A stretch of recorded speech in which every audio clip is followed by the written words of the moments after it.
प्रभु तेरी वाणी जीवन की रोटी, नैनों की ज्योति अंधेरा मिटाती।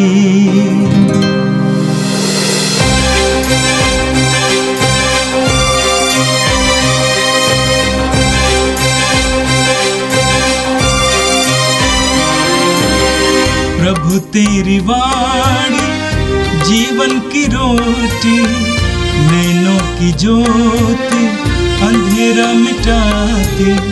प्रभु तेरी वाणी जीवन की रोटी, नैनों की ज्योति अंधेरा मिटाती। वाणी वाणी वाणी वाणी वाणी पवित्र है, शाश्वत है, जीवन का मन्ना है। 6 फरवरी मंगलवार। पहला पाठ राजाओं का पहला ग्रंथ, अध्याय 8, वचन संख्याएं 22 से 23 और 27 से 30 तक। सुलेमान इज़राइल के समस्त समुदाय के सम्मुख ईश्वर की वेदी के सामने खड़ा हो गया और आकाश की ओर हाथ उठाकर बोला, प्रभु ईश्वर, इज़राइल के ईश्वर, ना तो ऊपर स्वर्ग में और ना नीचे पृथ्वी पर तेरे सदृश कोई ईश्वर है। तू विधान बनाए रखता है और अपने सेवकों पर दया दृष्टि करता है, जो निष्कपट हृदय से तेरे मार्ग पर चलते हैं। क्या यह संभव है कि ईश्वर सचमुच पृथ्वी पर मनुष्यों के साथ निवास करे? आकाश और समस्त ब्रह्मांड में भी तू नहीं समा सकता, तो इस मंदिर की क्या, जिससे मैं तेरे लिए बनवाया है। हे प्रभु मेरे ईश्वर, अपने सेवक की प्रार्थना तथा अनुनय पर ध्यान दे। आज अपने सेवक की पुकार तथा विनती सुनने की कृपा कर। तेरी कृपा दृष्टि रात दिन इस मंदिर पर बनी रहे, इस स्थान पर जिसके विषय में तूने कहा, मेरा नाम यहाँ विद्यमान रहेगा। तेरा सेवक यहाँ जो प्रार्थना करेगा, उसे सुनने की कृपा कर। जब इस स्थान पर तेरा सेवक और इज़राइल की समस्त प्रजा प्रार्थना करेगी, तो उनका निवेदन स्वीकार करने की कृपा कर। तूने अपने स्वर्गीय निवास स्थान से उसकी प्रार्थना सुन और उन्हें क्षमा प्रदान कर। यह प्रभु की वाणी है। संत मार्कुस के अनुसार पवित्र सुसमाचार, अध्याय 7, पद संख्याएं 1 से 13 तक। फरीसी और यरूशलेम से आए हुए कई शास्त्री ईसा के पास इकट्ठे हो गए। वे यह देख रहे थे कि उनके शिष्य अशुद्ध यानी बिना धोए हाथों से रोटी खा रहे हैं। पुरखों की परंपरा के अनुसार फरीसी और सभी यहूदी बिना हाथ धोए भोजन नहीं करते। बाजार से लौटकर वे अपने ऊपर पानी छिड़के बिना भोजन नहीं करते और अन्य बहुत से परंपरागत रिवाजों का पालन करते हैं, जैसे प्यालों, सुराहियों और कांसे के बर्तनों का शुद्धिकरण। इसलिए फरीसियों और शास्त्रियों ने ईसा से पूछा, आपके शिष्य पुरखों की परंपरा के अनुसार क्यों नहीं चलते? वे क्यों अशुद्ध हाथों से रोटी खाते हैं? ईसा ने उत्तर दिया, ईसायास ने तुम ढोंगियों के विषय में ठीक ही भविष्यवाणी की है। जैसा कि लिखा है, ये लोग मुख से मेरा आदर करते हैं, परंतु इनका हृदय मुझसे दूर है।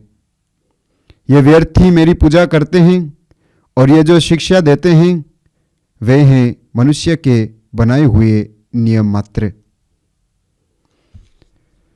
तुम लोग मनुष्य की चलाई हुई परंपरा बनाए रखने के लिए ईश्वर की आज्ञा टालते हो। ईसा ने उनसे कहा, तुम लोग अपनी ही परंपरा का पालन करने के लिए ईश्वर की आज्ञा रद्द करते हो, क्योंकि मूसा ने कहा, अपने पिता और अपनी माता का आदर करो, और जो अपने पिता या अपनी माता को शाप दे उसे प्राण दंड दिया जाए। परंतु तुम लोग यह मानते हो कि यदि कोई अपने पिता या अपनी माता से कहे, आपको मुझसे जो लाभ हो सकता था वो कुर्बान है, तो उस समय से वो अपने पिता या अपनी माता के लिए कुछ नहीं कर सकता है। इस तरह तुम लोग अपनी परंपरा के नाम पर, जिसे तुम बनाए रखते हो, ईश्वर का वचन रद्द करते हो और इस प्रकार के और भी बहुत से काम करते रहते हो। यह प्रभु का पवित्र सुसमाचार है। ख्रिस्त प्रभु की जय। ख्रिस्त में मेरे प्यारे भाई और बहनों, आज के पहले पाठ में हम लोगों ने सुना, जो कि राजाओं के पहले ग्रंथ से लिया गया था। सुलेमान इस्राएल के समस्त समुदाय के सम्मुख ईश्वर की वेदी के सामने खड़ा होकर दोनों हाथों को आकाश की ओर बढ़ाकर प्रार्थना करता है। कहता है, हे प्रभु, ना तो ऊपर स्वर्ग में और ना नीचे पृथ्वी पर तेरे सदृश कोई ईश्वर है। तू विधान को बनाए रखता और अपने सेवकों पर दया करता है, जो निष्कपट हृदय से तेरे मार्ग पर चलते हैं। मेरे प्यारे भाई और बहनों, हमारा ईश्वर महान ईश्वर है। सारे विधान को बनाने वाला ईश्वर, सारी सृष्टि को बनाने वाला ईश्वर। हम पढ़ते हैं उत्पत्ति ग्रंथ में, प्रभु ने अपने शब्द मात्र से, अपने वचन के द्वारा सारी सृष्टि की रचना की। और हम देखते हैं कि प्रभु अपने सेवकों पर दया दृष्टि करता है, वह दया से द्रवित हो जाता है।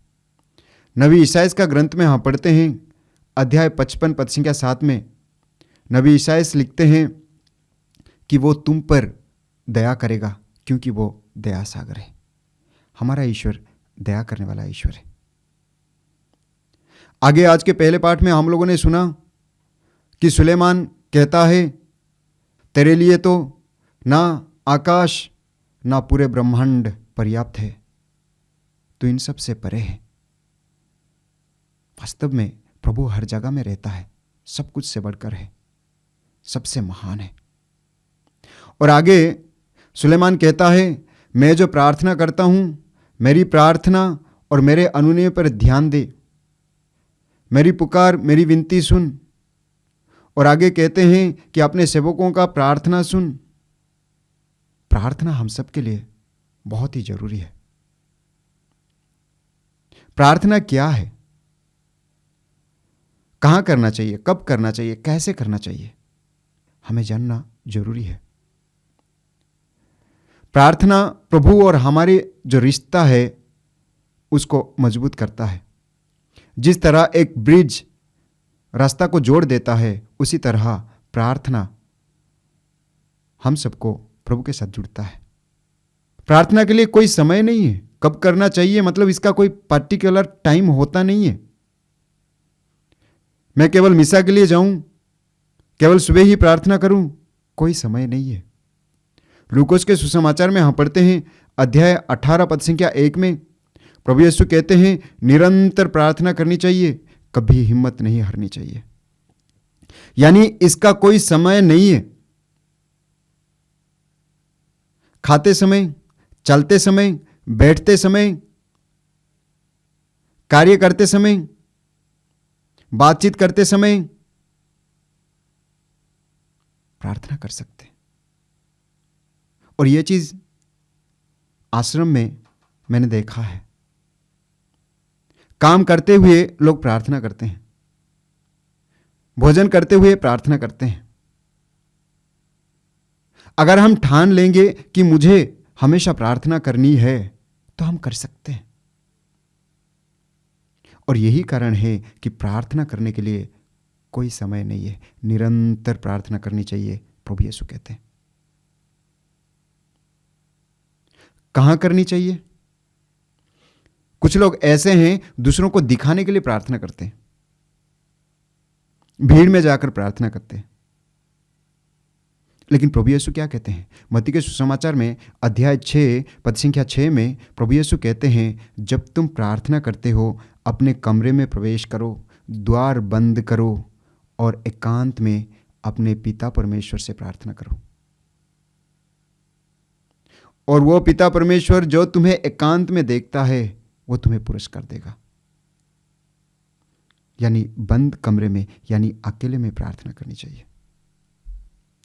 अगर हम भीड़ में होते तब भी हम प्रभु यीशु के साथ अकेले में हो जाना चाहिए, एकांत में हो जाना चाहिए। प्रभु यीशु यही कहना चाहते हैं। और कैसे प्रार्थना करें? हम प्रभु से मांगते रहते हैं, मुझे ये चाहिए, वो चाहिए, संतान चाहिए, नौकरी चाहिए, धन चाहिए, दौलत चाहिए। यही प्रार्थना है क्या? प्रभु यीशु मत्ती के सुसमाचार में हमें सिखाते हैं अध्याय 6 में कैसे प्रार्थना करना है। हे हमारे पिता, जो ये प्रार्थना है, हे हमारे पिता का जो प्रार्थना है, जो पहला भाग प्रभु की स्तुति करते हैं और प्रभु से कहते हैं तेरी इच्छा मेरे जीवन में पूरी हो,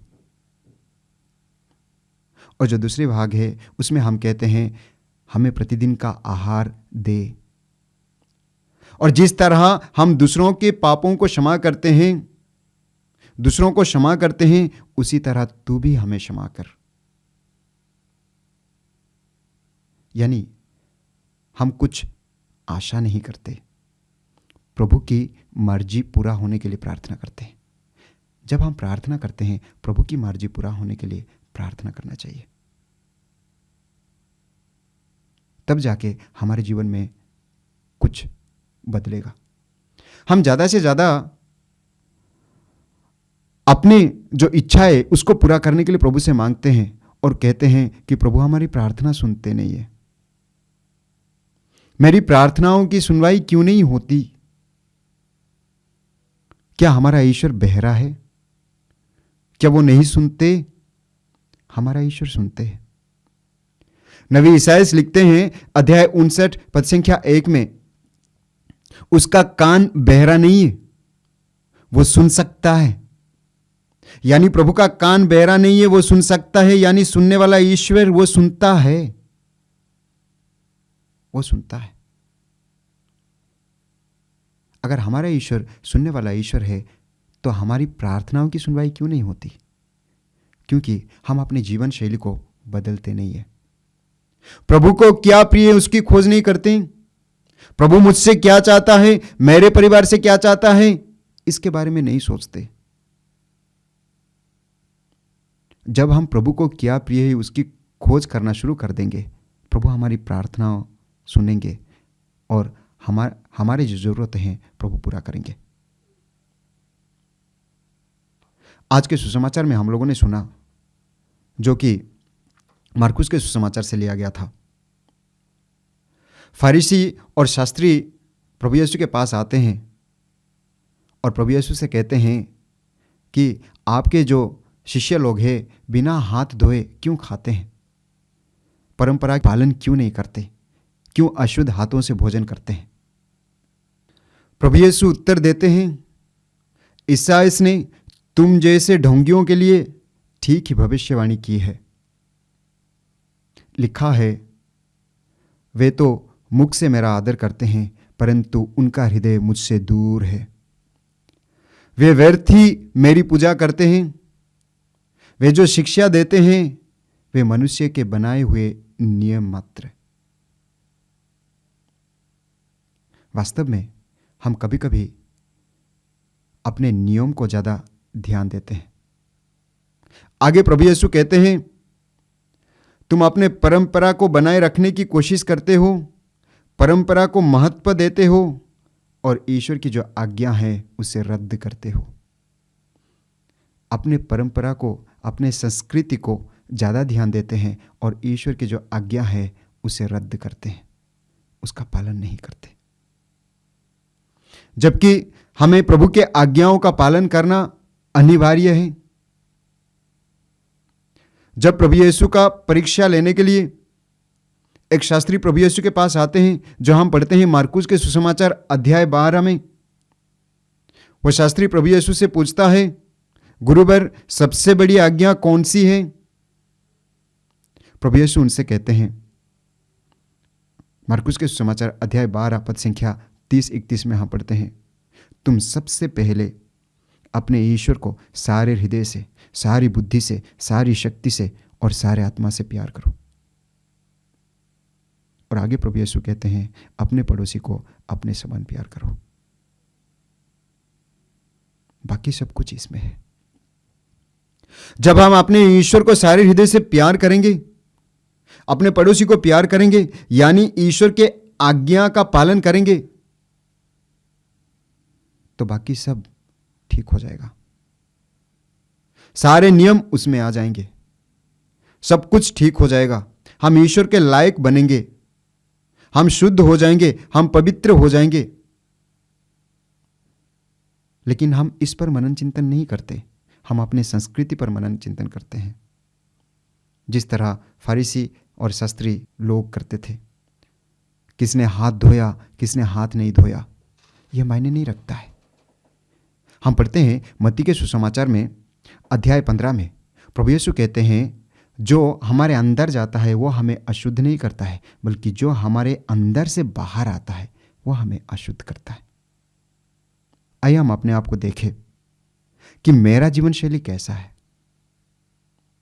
मेरा प्रार्थनामय जीवन कैसा है, मैं किस तरह प्रार्थना करता हूं, मैं किस तरह प्रार्थना करती हूं। क्या प्रभु मेरे प्रार्थनाओं को सुनते हैं? अगर प्रभु मेरी प्रार्थनाओं को नहीं सुन रहे हैं तो क्यों नहीं सुन रहे हैं?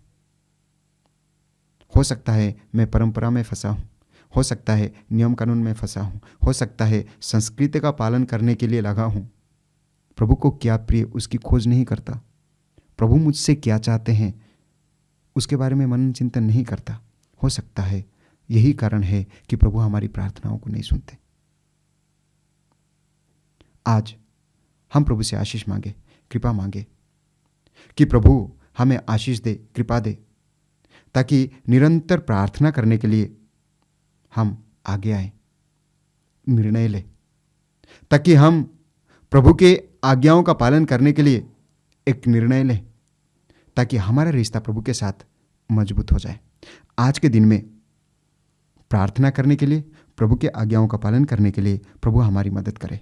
मुझे लगता है आज के दोनों पाठों के जरिए प्रभु हमें यही शिक्षा देते हैं। आइए हम अपने आंखों को बंद करें, आज के दिन को प्रभु के चरण में रखें। हमारे जीवन में, हमारे दिल में, हमारे परिवार में जो भी अभाव और सुविधाएं हैं, जो भी निवेदन है, प्रभु के चरण में लाए। अपने आप को पूरी तरह प्रभु के चरण में सौंपिए। आज के दिन को पूरी तरह प्रभु के चरणों में सौंपिए। अपने कामों को पूरी तरह प्रभु के चरणों में सौंपिए। आज प्रभु हमारी प्रार्थना सुनेंगे। नबी ईसाइयाह लिखते हैं अध्याय 59 पद संख्या 2 में, तुम्हारे पाप ने तुमको ईश्वर से दूर कर दिया, तुम्हारे अधर्म ने ईश्वर को तुमसे विमुख कर दिया, इसलिए वो तुम्हारी नहीं सुनते। शायद मेरे पाप के वजह से मेरी प्रार्थनाओं की सुनवाई नहीं होती। आइए हम अपने पापों की क्षमा के लिए प्रभु से प्रार्थना करें। अपने कमियों को, पापों को प्रभु के चरण में सौंपिए। आज के दिन को प्रभु के चरण में सौंपिए और निरंतर प्रभु के साथ जुड़े रहने के लिए, निरंतर प्रार्थना में लीन रहने के लिए, प्रभु की आज्ञाओं का पालन करने के लिए प्रभु से आशीष मांगिए, कृपा मांगिए।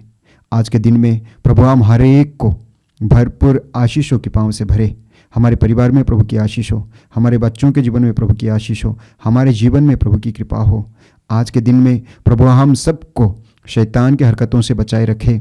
आज के दिन में प्रभु हम सबको पवित्र आत्मा का वरदान दे, ताकि हम प्रभु के बताए हुए मार्ग पर चले, ताकि हम स्वर्ग राज्य के लायक बने। आमीन। प्रभु तेरी वाणी जीवन की रोटी, नैनों की ज्योति अंधेरा मिटाती, वाणी वाणी वाणी वाणी वाणी पवित्र है, शाश्वत है, जीवन का मन्ना है।